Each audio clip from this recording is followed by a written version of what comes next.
একটি নির্দিষ্ট দিনে কর্পূরের সঙ্গে বিভিন্ন জিনিস মিশিয়ে আপনি যদি জ্বালান তাহলে আপনার কিছুটা নেগেটিভিটি, আপনার কিছুটা প্রবলেম সলভ হবে।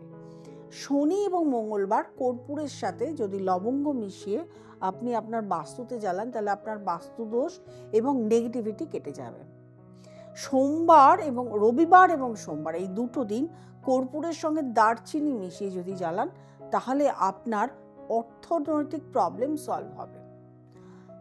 বুধবার এবং বৃহস্পতিবার এই দিন তেজপাতার সঙ্গে যদি কর্পূর একসঙ্গে মিশিয়ে জ্বালান তাহলে আপনি সৌভাগ্যবান হবেন। বাকি বারগুলো আপনি এমনি কর্পূর জ্বালাতে পারেন। তাছাড়া আপনার গৃহে রোজ যদি আপনি কর্পূর জ্বালান তাহলে কিন্তু আপনার গৃহের নেগেটিভিটি চলে যাবে এবং অনেক সমস্যার সমাধান তো হয়ই, তবে আমি বলবো এছাড়াও যদি গ্রহ সমস্যার সমাধান থাকে সেগুলোর জন্য কিন্তু যোগাযোগ করতে হবে। তবে কর্পূরের এই যে সমস্যাগুলো বললাম এগুলো খুব ভালো কাজ দেয়, করে দেখুন বাড়িতে।